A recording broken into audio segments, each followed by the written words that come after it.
1980년대 후반 87년으로 기억을 합니다. 87년부터 88년에 본격적으로 시작이 되고, 그리고는 90년대 초반에 이르러서 한국 교회를 완전히 한 바퀴 회자시키면서 뒤집어 놓았던 하나의 그 일련의 운동이 있었습니다. 어떤 운동이 있었느냐면 경배와 찬양의 운동이었습니다. Worship and Praise라 해서요, 그때 그 무렵에 한국에 계셨던 분들은 교회들마다 다 드럼을 사고 키보드를 사기에 열심을 냈던 적이 있습니다. 왜냐하면 제가 대학을 이제 가서 88년도에 그 서빙고동에 있는 온누리교회, 온누리교회, 지금은 돌아가셨죠, 하영조 목사님, 그 교회에 이제 가서 이 목요일마다 경배와 찬양이라는 집회가 있었어요. 뭐 청장년 할 것 없이 전부 다 한 몇천 명 가까이 되시는 분들이 모여가지고 함께 찬양을 1시간 내도록 부르는 그런 찬양과 경배의 무브먼트가 사실은 그전에는 교회들마다 사실은 흔하지가 않았습니다. 거의 없었었어요. 그래서 오늘 아침에도 어떤 우리 한 집사님이 그런 얘기 하셨는데, 그 당시에 유명한 복음성가라고 해봐야 내게 강 같은 평화 뭐 이 정도였습니다. 그런데 그 무렵쯤 돼서 주찬양이라는 선교단 최덕순 씨가 나오면서 뭐 여러 가지 좋은 이런 것도 복음성가가 있었구나라고 하는 그런 복음성가들도 많이 나왔고요. 또 최용덕 씨라고 해서 찬미 예수라는 그 팀을 이끌면서 찬미 100, 찬미 300, 찬미 500, 지금 아마 찬미 한 5천까지 간 걸로 알고 있습니다. 하여튼 뭐 그런 운동들이, 찬양과 경배 운동들이 일어났습니다.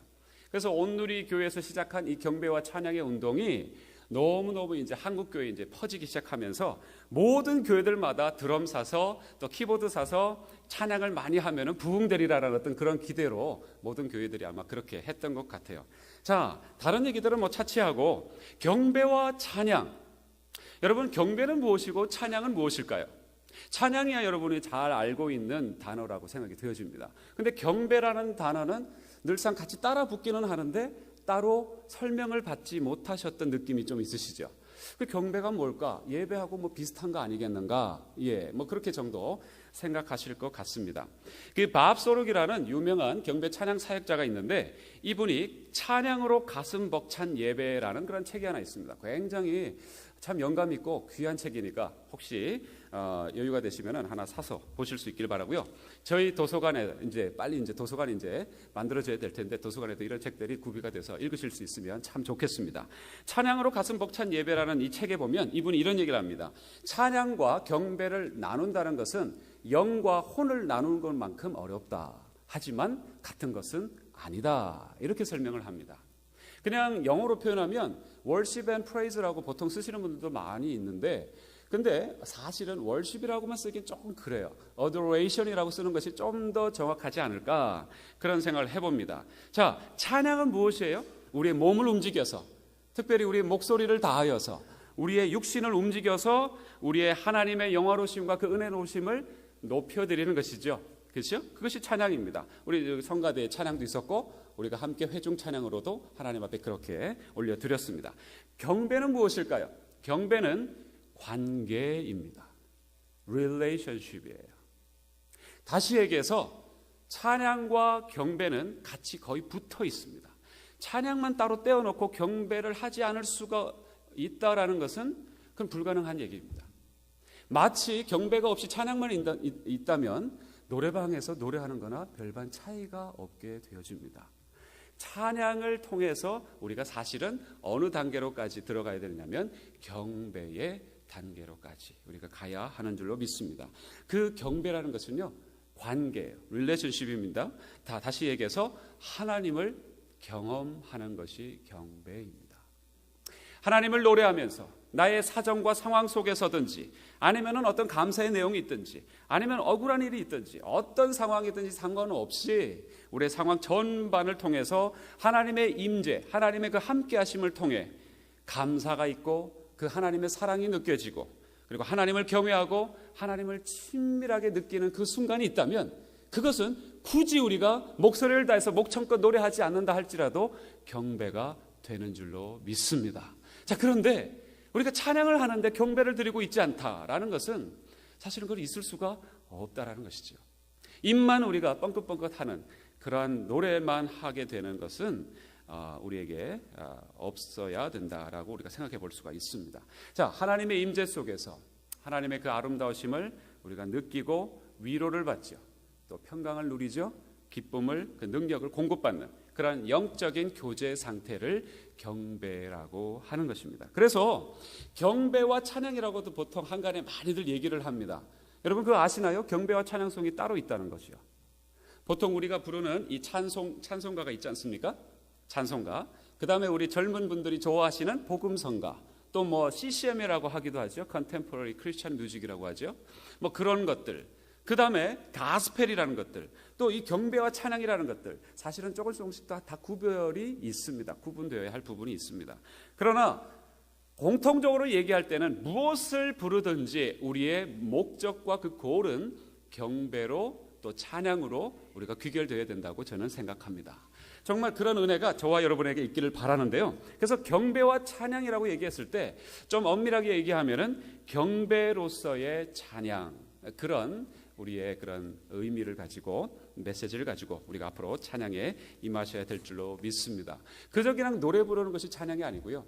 그리고 그냥 그 곡에다가 그냥 가사만 하나님의 얘기를 집어넣어야지 된다라는 그런 정도의 찬양이 아니라 참으로 우리가 찬양을 통해서 하나님과 영적인 교통이 일어나는, 영적인 교제가 일어나는 그러한 경배, 그러한 찬양, 그러한 예배가 저와 여러분의 삶 속에서 넘쳐나기를 먼저 축복드립니다.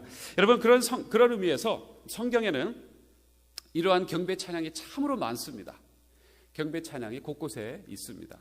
여러분 그 모세의 노래, 출애굽 바로 직후에 애굽 그 전차를 물리치고 그 모든 애굽 군대들을 홍해가 갈라지다가 다시 덮치면서 다시 합치면서 그 막강 군대를 그렇게 이렇게 놀랍게 멋지게 무찌르고 감동적으로 구원을 받은 바로 그 사건 이후에 불렀던 모세의 노래. 그 다음에 소고치면서 춤추면서 나온 이 미리암, 모세의 바로 모세와 함께했던 그 미리암의 노래, 바로 이런 것들이 경배와 찬양인 것이에요. 자, 누가 생각이나 했겠습니까?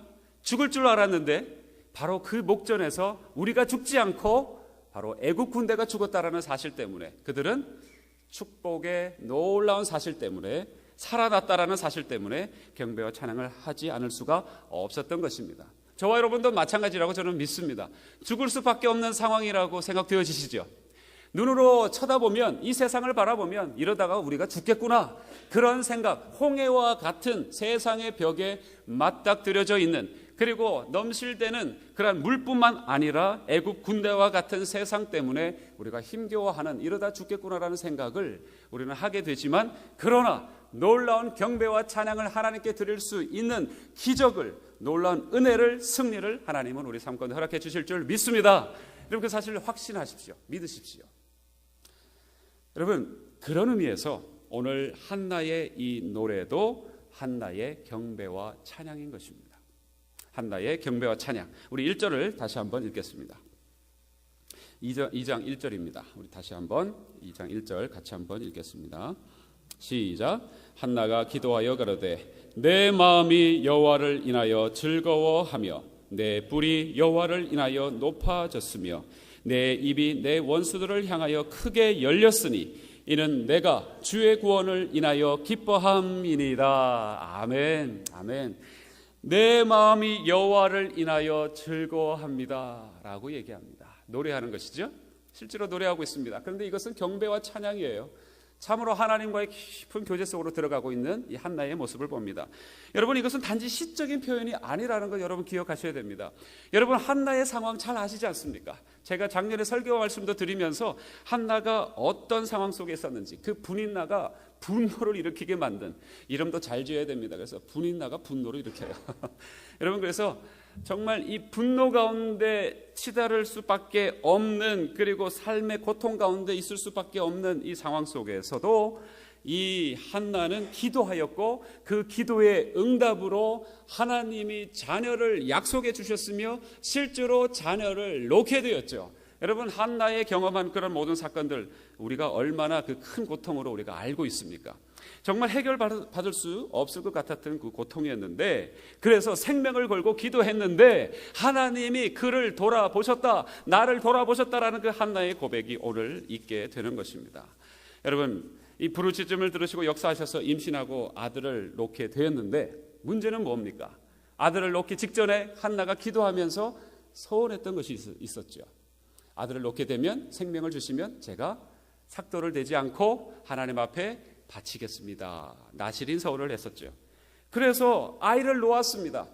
그리고 이제 젖을 먹이다가 젖을 뗀 후에 아이를 성전에 맡기고, 이제 성전에서 그 아이의 마지막 모습을 보면서 뒤로 고개를 돌리고 자기 집으로 다시 혼자 내려가는 한나의 모습, 우리 그 마음 이해할 수 있을까요? 저는 잘 모르겠습니다.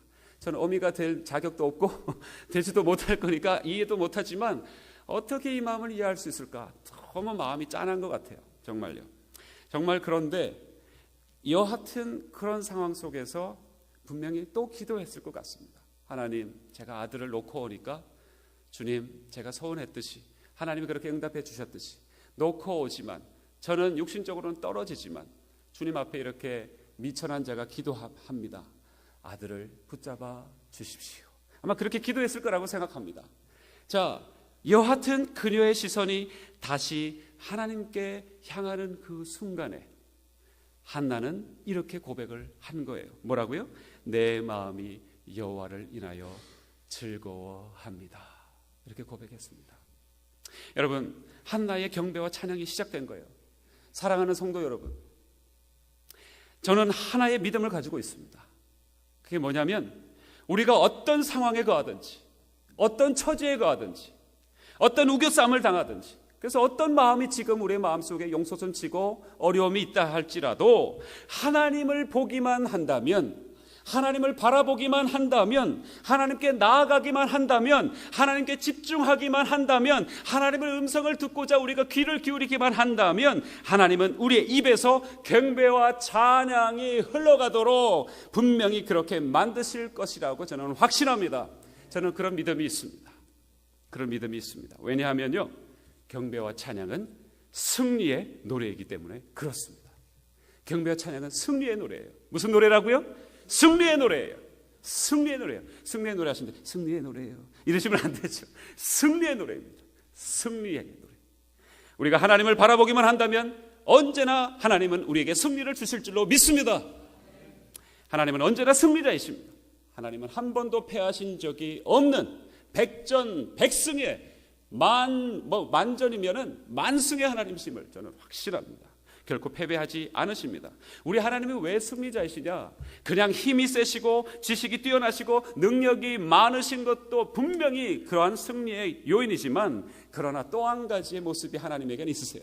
기다리시는 것, 참는 것에도, 또 무엇보다도 우리를 위해서 희생하시고 우리를 사랑하시는 것에도 정말 어마어마한 승리의 하나님이심을 믿습니다.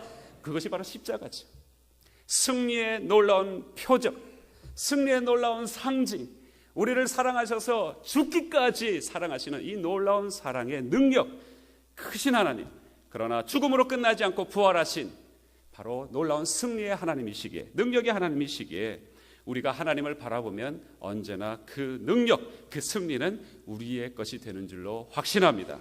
여러분, 지난날 한번 돌아보실 수 있기를 바랍니다. 이미 결론이 난 이야기 중에서, 이미 다 판가름이 난 이야기들 중에서요, 한번 돌아보세요. 하나님 앞에 맡겨드렸었는데 그 하나님께 맡겨드렸더니 내 삶이 쫄딱 망하였더라. 그런 혹시 생각이나 어떤 그런 경험을 하신 분이 있으십니까? 저는 지금까지 한 번도 들어보지 못했습니다. 분명히 하나님께 맡긴 인생은 하나님이 책임져 주시는 그 놀라운 기적들만 저는 보면서 살아온 줄로 믿습니다. 저와 여러분도 그런 고백이 있으신 줄로 믿습니다. 하나님께 맡기시는 인생. 그래서 지금도요, 저는 이렇게 감히 하나님을 의지하면서 이렇게 고백하고 선포할 수 있습니다. 지금도 아직 결론은 나지 않았습니다만, 그리고 지금 내가 봤을 때는 실패하고 지금 패배할 수 있는 것처럼, 그 벼랑 끝에 서 있는 것처럼 보인다고 우리의 눈에는 그렇게 보이지만, 느껴지지만, 어쩌면 우리는 심지어 우리 심령 속에는 이미 끝난 일이야, 이젠 더 이상 심지어 하나님도 손 쓸 수 없으실 거야 라고 그렇게 여겨지는 순간이라 할지라도, 지금이라도 하나님께 맡겨드린다면 하나님은 우리에게 놀라운 승리를, 반전의 역사를 우리에게 허락해 주실 줄로 확신합니다. 믿습니다. 여러분, 제가 분명히 봤어요. 어떤 한 형제님이 계셨습니다. 전에 섬기던 교회 집사님이셨는데 이분이 하는 사업은 프레임 가게예요. 액자 가게. 요즘 같은 경기 상황에서 액자 가게가 한참 잘 될 때는 한 20년 전, 또 최고로 가까이 근사치로 가보기 최근에 일로 얘기를 해보면 한 10년, 15년 전이라고 합니다. 경기가 좀 좋았을 때 또 빌딩이 온 그 모든 빌딩 내에 있는 모든 그런 프레임들을 다 바꾸면 그런 물줄을 하나 따게 되면은 그러면 이제 그분은 이제 말 그대로 대박을 터뜨리는 거죠. 근데 요즘 같은 경기에 누가 액자를 바꿉니까? 심지어 있던 액자마저도 떼어내는 판인데 무슨 액자를 가지고 가서 그 액자도요, 월마트나 또는 이런 코스코나, 코스코가 아니죠. 하여튼 그런 마켓에 가가지고 사는 액자는 비싸봐야 1, 20불 내에 다 사실 수 있지 않겠습니까? 커도요. 근데 이분 가게에서 하는 액자들은요, 기본이 50불 이상이에요. 그러면 개인이 가셨을 때 몇 개 이렇게 액자를 고르게 되면 몇백 불이 그냥 금방 나오는 거죠. 왜냐하면 수제니까요. 그리고 공을 들여서 다 깎아야 되는 것들이니까요. 아마 해보신 분들은 다 아실 거라고 생각됩니다. 그런데 이분에게도 위기가 찾아온 것이죠. 미국의 경기 한파가 왔을 때, 물론 지금도 어렵지만 한파가 왔을 때 누가 액자를 삽니까? 그동안에 크게 이렇게 이분에게 물주가 되었던 그런 컴퍼니조차도 더 이상 이제 당신에게는 우리가 줄 물건이 없습니다 라고 하면서 이제 다 하나 둘씩 떠나가는 거예요. 그래서 이 가게를 닫아야 할까? 어떻게 해야 할까? 정말 이 장사를 어떻게 해야 할까? 그러고 있는데 이분에게 엎친 격 덮친 격으로 정말 그 렌트비를 더 올려달라는 그런 그 가게 땅 주인의 건물 주인의 그런 얘기를 또 들었다고 합니다.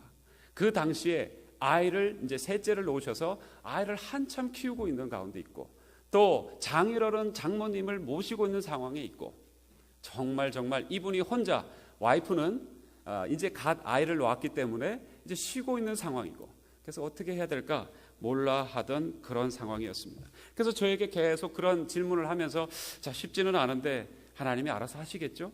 하나님이 알아서 하시겠죠? 하나님이 책임져 주시겠죠? 이러시더라고요. 근데 어느 날 갑자기 그런 모습을 봤습니다. 이분이 그 섬기던 교회에서 차로 오시려면 아무리 빨리 와도 한 3, 40분을 걸쳐서 오는 그런 거리에 가게를 갖고 있어요. 근데 이분이 가게 문을 닫고 금요 집회에 오시려면 빨리 와도 8시입니다. 그런데 어느 날 6시 반에 오시는 거예요.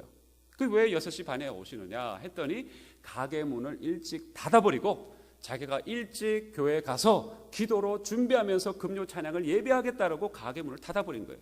지금 가게 문을 더 늦게까지 열어서 자기가 살궁리를 해도 지금 될까 말까 한 판인데 오히려 가게 문을 더 일찍 닫으면서 기도하러 금요 집회까지 나와서 기도하겠다고 결단하는 그 형제의 모습을 보고 그 남자 집사님의 모습을 보고 제가 마음이 너무 아팠습니다. 하나님 분명히 저 사람 도와주셔야 되는데 하나님 도와주시지 않으면 이거 안 되는데 그런 마음이 있었어요. 근데 여러분 결론이 궁금하시죠? 왜 한국 분들은 급하시니까. 그분 잘 됐을까요? 아니요. 지금도 어려워요. 지금도 프레임 사업하고 계십니다. 근데요 놀라운 것은요 한 걸음 한 걸음을 하나님이 그때마다 이제 이번 달에는 마이너스 5,000불 이제 죽었구나 이러고 생각하고 있는데 전혀 뜻밖의 사람이 와서 그 불황인데도 불구하고 그림을 5,000불치를 딱 사가주시는 거예요. 그래서 플러스 마이너스 제로. 그리고 또 그 다음 달에는 또 마이너스 한 2, 3천 불이 됐는데 이 일을 어찌할꼬 이러고 있는데 또 어떤 이런저런 사람들을 보내주셔서 전혀 알지 못하던 사람들 보내주셔서 이렇게 저렇게 이끌어 나가고 꾸려 나가는 그런 모습들. 최근에 카톡으로 목사님 어떻게 지내세요 하면서 안부가 왔더라고요. 그래서 지금 그쪽 상황도 얘기해주고 저의 상황도 물어보고 이제 그러시면서 어떻게 살고 있습니까? 라고 하면서 자신의 얘기를 쭉 저한테는 어떻게 살고 있습니까? 한 줄 했는데 그 다음에 자신의 얘기를 한 길게 카톡으로 보통 몇 줄을 안 하지 않습니까? 근데 쭉 읽는데도 한참 걸릴 정도로 카톡을 하시면서 주님 앞에 은혜 가운데서 지금도 살고 있습니다 하면서 뒤에 히히라는 단어를 붙이셨더라고요. 예. 저와 여러분이 하나님을 바라보시면 모든 상황 속에서 승리를 맛보게 해주시는 그런 은혜가 있을 줄로 믿습니다. 주님은 살아계세요. 그리고 주님은 분명히 우리 편이십니다. 그리고 주님은 지금도 일하고 계세요. 그리고 주님은 승리하셨으니 우리에게 승리를 안겨주고 싶으셔서 몸달아 하시는 분이신 줄로 믿습니다. 여러분, 한나가 드렸던 경배와 찬양은 승리의 노래이기에 정말 우리도 그러한 찬양으로 하나님 앞에 나가야 할 줄로 믿습니다. 여러분, 하나님 바라보는 사람은 또한 경배와 찬양을 하지 않을래야 하지 않을 수가 없어요. 왜냐하면 경배와 찬양은 따라해 보시죠. 감사의 노래이다. 감사의 노래이기 때문에 그래요. 감사의 노래이기 때문에요. 여러분, 한나의 노래를 보면은 정말 감사한다라는 그런 구절들이 구구절절 절여 있습니다. 또한 이것이요, 누가복음 1장에 보면은 마리아의 그 노래, 바로 송가라고 알려져 있는 이 마리아의 노래로까지 연결이 되어집니다. 그래서 이걸 신학자들이 이 한나도 그렇고 마리아도 그렇고 성경의 도처에 나오는 이런 노래를 부르신 분들이 보면은 한결같이 이 얘기를 하는구나 해서 Magnificat motive라는 그런 신학까지도 만들어낼 정도로 귀중한 하나의 포인트가 있어요. 하나의 맥이 있습니다. 그게 뭐냐면 이겁니다. 하나님께서는 낮은 자를 들어서 쓰시고 높이신다라는 그런 주제입니다. 여러분, 한나의 오늘 이 노래 찬양에도 이런 내용들이 도처에 들어가 있습니다. 그런데요, 여러분 잘 들으십시오. 이것이 하나님의 일하시는 방법인 줄로 믿습니다. 여러분, 성경을 이 시간에 잠깐 하나 찾아보겠습니다. 886페이지 113편 5절에서 9절요. 시작. 여호와 우리 하나님과 같은 자 누구리요? 높음 위에 앉으셨으나 스스로 낮추사 천지를 살피시고 가난한 자를 진토에서 일으키시며 궁핍한 자를 거름 무더기에서 드셔서 방백들 곧 그 백성의 방백들과 함께 세우시며 또 잉태하지 못하던 여자로 집에 거하게 하사 자녀의 즐거운 어미가 되게 하시는도다. 할렐루야. 아멘. 아멘. 예, 낮은 자를 높이시는 하나님이시라고 지금 말씀해주고 있습니다. 성경 도처에서 우리에게 들려주시는 그 메시지예요. 낮은 자를 높이시는 하나님. 여러분, 사람이 가지고 있는 가장 순수하고 아름다운 마음이 있다면, 하나 있다고 한다면 무슨 마음일까요? 사람이 가지고 있는 마음 속에서 가장 순수하고 아름다운 마음이 있다면요. 또 하나 질문을 드려봅니다. 하나님께서 그렇다면 가장 받고 싶어 하시는 마음이 무엇일까요? 하나 더 말씀드려볼까요? 사탄 마귀가 절대 어떻게 건드려 볼 수 없는 마음이 무엇일까요? 그것은 정답은 감사하는 마음입니다. 감사하는 마음요. 제가 아까 하나의 에피소드가 있었다고 하면서 이 사무엘 상을 이제 설교하기로 마음을 먹었던 것은 그런 것입니다. 지난 금요일이었던가요? 예, 저희 집사람과 이런저런 얘기하다가 집사람이 좀 삐졌습니다. 제 얘기한다고 너무 그렇게 좋아하지 마시고, 네, 이해하시는 차원에서, 이해를 돕는 차원에서 저는 제 얘기를 드리는 거니까, 예, 또 이거를 한 방에 회자하시지 마시기 바랍니다. 네, 저희 집사람이 좀 삐졌어요. 네, 저희 어머님이 제 아들 자랑을 너무너무 하시니까 도대체 시어머니는 아들 자랑을 언제까지 지금 안 계셔서 제가 얘기해 드리는 겁니다. 아마 2, 3월 달에 오실지 모르겠는데 그런 얘기 들으시지 마십시오. 이 아들 자랑을 언제까지 그렇게 하시려나 하면서 좀 삐지셔가지고 제가 처음에는 욱하는 마음이 또 있었습니다. 아유, 뭐 엄마가 아들 자랑하는 게 당연한 것이지 하면서 욱하려고 하다가 제가 갑자기 무슨 말씀이 하나 샥 지나갔습니다. 이 참 은혜입니다. 저는 그렇게 못하는 사람인데 은혜죠. 갑자기 한나의 그 남편인 엘가나가 한나에게 한 말이 생각이 났습니다. 뭡니까? 아들 못 낳는다고 분인 나에게서 그 분노함을 막 받던 이 우겨쌈을 받다니까 한나가 막 힘들어하고 있을 때에 남편 엘가나가 턱 와서 어깨를 감싸면서 뭐라고 얘기합니까? 내가 아들 열보다 더 낫지 않소. 그죠?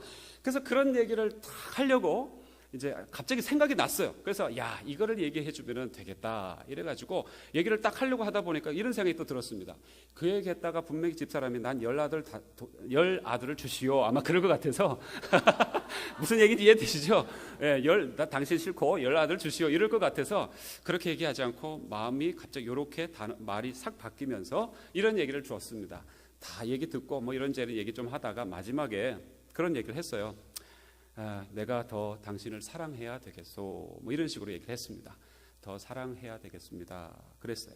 저는 그런 걸 잊어버렸습니다. 잊어버렸는데 그날 오후에 이제 또 여러 가지 이런저런 이제 일을 지내고 나서 잠시 앉아가지고 아까 했던 말 중에 내가 사실은 이 엘가나가 했던 말이 생각이 났는데 그런 마음을 하나님이 주시더라 하면서 이제 저희 집 사람에게 이제 인실직고를 한 것이죠. 인실직고를 했는데 그래서 미안합니다. 하여튼 어머니는 어머니대로 이해하고 나는 나대로 좀 이해해 주십시오. 이러면서 미안합니다라고 했어요. 그래서 저희 집 사람이 뭐라고 얘기를 하냐면 괜찮습니다. 왜냐하면 당신이 한 마지막 말이 저에게 큰 위로가 되었습니다. 그렇게 얘기를 하는 거예요. 무슨 얘기입니까? 감사하다는 얘기죠. 그리고 제가 더 사랑하겠다라는 그런 얘기에 그 마음이, 여자의 마음이 확 녹아버리더라고요. 자, 우리 남편 되시는 우리 분들께서 어디 계십니까? 왜 이렇게 갑자기 안 보이죠? 이럴 때는 예, 그냥 뭐 남자들은 꼭 원리 원칙 옳은 말만 하려고 해요. 저도요. 그 얘기하기 전까지 거의 그 말은 1분도 안 되지 않습니까? 그런데 거의 20-30분을 옳은 말만 했었거든요. 그래서 미안하다고 얘기를 했습니다. 그런데 그 한마디에 그 모든 것이 다 녹아져 내렸더라고요. 그러면서 저도 마음속에 너무 감사하고 저희 집사람도 편안해하는 모습 보면서 저도 감사하고 아마 집사람도 감사했을 것 같습니다. 여러분, 이 마음은요, 이런 마음들은 사단마귀 일절 틈타지도 못하는 줄로 믿습니다. 그리고요, 하나님이 가장 받고 싶어 하시는 마음이에요. 한번 그렇게 해보세요. 감사하다고요. 정말 감사하다고요. 입에 발릴 말 말고 그냥 정말 감사하다고요. 당신 정말 수고해서 거친 손이 애처로워 살포시야. 제가 꼭 이렇게까지 해야 되겠습니까? 예, 그냥 한번 감사하다고 손 한번 말하지 않아도 경상도 남자인데도 어제 그렇게 했습니다. 자, 여러분, 이런 마음, 감사하는 마음, 부부가 서로에게 감사하면 그게 부부애겠죠. 그리고 자녀가 부모에게 감사하면 그게 뭡니까? 효도이겠죠. 그 다음에 성도가 서로에게 감사하게 되면 그게 무엇입니까? 그것이 하나님이 기대하고 계시는 성도 간의 교제인 것입니다.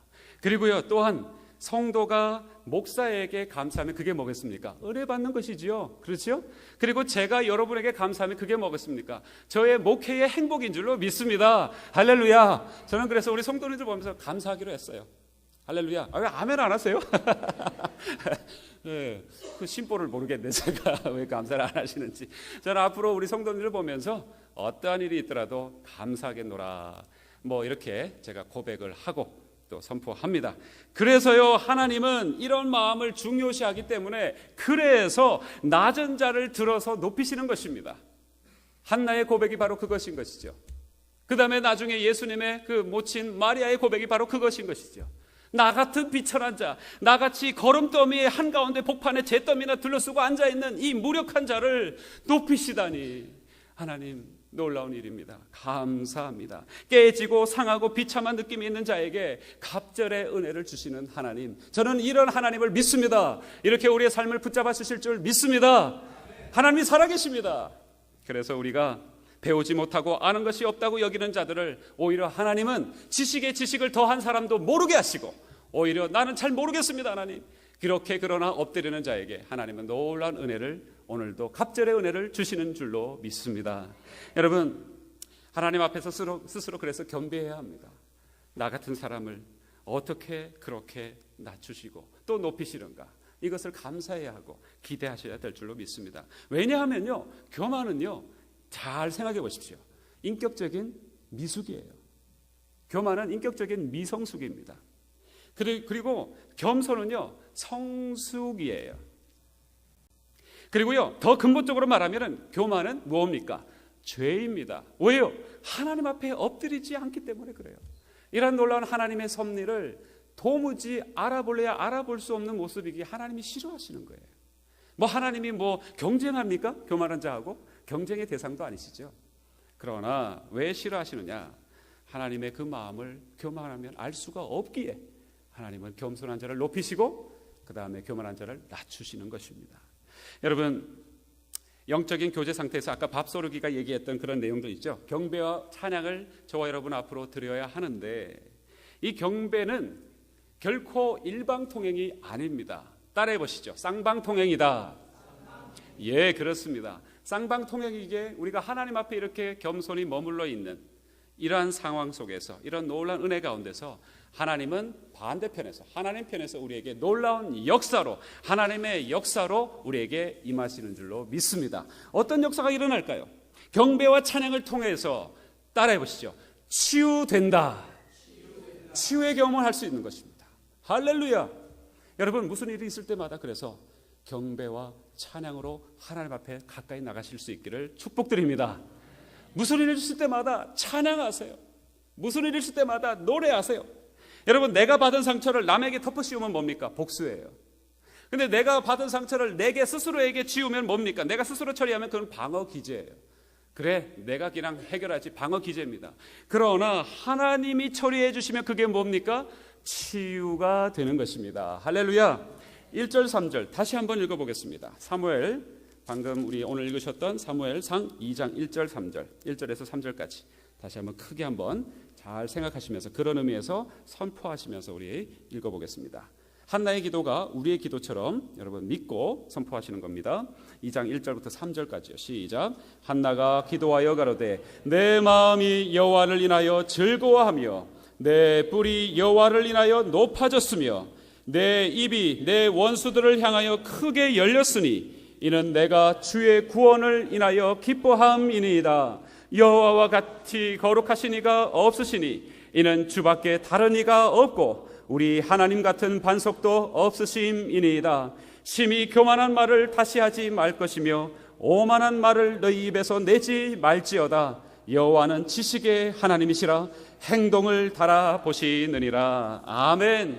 우리가 찬양하고 경배할 때 설사 우리를 잡아먹으려고 들들 볶았던 그런 사람들이라 할지라도, 그런 세력이 있다 할지라도, 그런 마귀 세력이 있다 할지라도 우리 앞에서 너 이제 죽었어, 너희들은 망했어, 이제 너희들은 아무것도 아니야 라고 하는 그런 대적들이 오히려 역전이 되어진다라는 것을 말씀해 주고 있는 것입니다. 이것은 시편 도처에 나와 있는 하나의 주제이기도 합니다. 여러분, 그 다음에 또 한 가지, 경배와 찬양을 통해서 아까 치유를 경험할 수 있다고 했는데, 경배와 찬양하는 가운데서 또 무엇을 경험할 수 있느냐? 바로 사단 마귀의 진입로를 차단하는 놀라운 은혜를 경험할 줄로 믿습니다. 할렐루야. 이것도 큰 은혜예요. 저와 여러분에게 얼마나 사단과 마귀가 호시탐탐 노린 줄 아십니까? 잘 나가다가도 순식간에 우리 분노 한번 터뜨리면서 완전히 관계들을 뭉개버리죠. 여러분, 그것은 사단에게 기회를 주는 것입니다. 그러나 오히려 이 감사의 노래, 경배와 찬양을 하나님께 돌려드릴 때에 마귀의 역사는 단절되고 더 이상 우리를 좌지우지하지 못하는 줄로 믿습니다. 여러분, 그래서 불평이 올라오시잖아요. 그러면은 불평하지 마십시오. 여러분이 불평하면 그 말의 에너지는 남습니다. 옆에 있는 사람들에게도 그 영향력을 분명히 줍니다. 그러나 오히려 찬양하십시오. 오히려 하나님 앞에 경배로 나아가십시오. 하나님의 이름을 선포하십시오. 그러면은 주변에서 들끓던 그런 일들도 오히려 잠잠히 모든 그런 홍해가 갈라지는 것 같은 그런 기적이 우리 삶 가운데 펼쳐질 줄로 믿습니다. 여러분, 딘 셔먼이라는 분, 이런 얘기 드린 적이 있습니다. 영적 전쟁에서는 아포지 스피릿이라는 그러한 전투 방법이 있어요. 반대편 그러한 생각을 가지셔야 된다는 것입니다. 정말 분노가 올라오지만, 불평이 올라오지만, 원망이 올라오지만, 투덜대고 싶지만, 그러나 찬양하는 것이죠. 그런데 나는 할 수 없었는데 찬양할 때에 내 마음조차도 바뀐다는 것을 경험하실 수 있기를 바랍니다. 할렐루야. 여러분, 또 한 가지 있습니다. 같은 얘기일 수도 있는데, 이 경배와 찬양을 통해서 사단의 진입로를 차단해버리고 오히려 하나님의 은혜의 통로를 열어놓는 놀라운 기적이 펼쳐질 줄로 믿습니다. 이것입니다. 영적인 눈으로 이걸 보아야 합니다. 그저 그냥 찬양하라, 노래하라는 것이 아닙니다. 분명히 영계는 이런 일들이 펼쳐진다는 것이죠. 관건은 우리에게 있습니다. 우리의 입술에 있습니다. 우리의 마음에 있습니다. 어려울 때, 우겨쌈을 사할 때, 또는 분명히 타당하게 내가 분노가 온다, 의분처럼 느껴져서 올라온다 할지라도, 불평이 있다 할지라도 다 cut out, 하나님 앞에 다 절단해버리시고 찬양으로 마귀의 진입로를 차단하며 하나님의 은혜의 통로를 여시는 저와 여러분 될 수 있기를 축복합니다. 할렐루야. 말 한마디가 그래서 저희들 중요한 거예요. 하나님이 다 듣고 계십니다. 우리가 말한 대로 하나님은 움직여 나가실 줄로 믿습니다. 하나님이 그렇게 약속하셨기 때문에 그래요. 하나님이 약속하셨기 때문에 그래요. 제가 신년 벽두부터 그래서 얘기한 것이 있죠. 서로 축복하시라고요. 할렐루야. 잠깐 우리 연습하시죠. 축복합니다. 축복합니다. 저한테만 하지 마시고 옆에 우리 성도들에게 축복합니다. 축복합니다. 네, 축복합니다. 여러분, 이렇게 한나가 기도하고 한나가 이렇게 경배와 찬양으로 나가자 우리 20절, 21절 함께 읽겠습니다. 함께 읽고 말씀을 맺겠습니다. 20절, 21절 함께 보시죠. 하나님이 어떻게 축복의 그 은혜의 통로를 확보하고 또 여셨는지 20절, 21절에 나와 있습니다. 자, 같이 함께 읽겠습니다. 2장 20절, 21절까지요. 시작. 엘리가 엘가나와 그 아내에게 축복하여 가로되 여호와께서 이 여인으로 말미암아 네게 후사를 주사 이가 여호와께 간구하여 얻어들인 아들을 대신하게 하시기를 원하노라 하였더니 그들이 그 집으로 돌아가매 여호와께서 한나를 권고하사 그로 잉태하여 세 아들과 두 딸을 낳게 하셨고 아이 사무엘은 여호와 앞에서 자라니라. 아멘. 무자하던 여인에게 놀라운 하나님의 태의 축복을 열어주신 거예요. 할렐루야. 이것은 하나의 상징입니다. 분명히 아이만 놓는다는 것이 아니겠지요. 무엇보다도 그 말씀 앞에 21절 앞에 그로 잉태해서라는 말 앞에 무엇이 있었습니까? 하나님이 권고하사. 얼마나 이 좋은 말씀입니까? 얼마나 귀한 말씀이에요. 오늘 이 말씀 꽉 붙으시길 바랍니다. 하나님이 우리를 보시고 불쌍히 여기시고 생각하신다는 뜻입니다. 저와 여러분이 하나님 앞에 경배할 때에 찬양 드릴 때에 하나님은 우리의 모든 심사를 아시고 우리를 권고하사 우리가 원했던 그 이상으로 은혜의 통로가 되셔서 우리에게 갑절의 은혜로 임하여 주시고 역사해 주실 줄 믿습니다. 할렐루야. 이 은혜를 오늘 하나님 앞에 온전히 누리시기를 바랍니다. 이 첫 단계는 하나님을 바라보시는 겁니다. 그리고 경배와 찬양을 올려드리는 것입니다.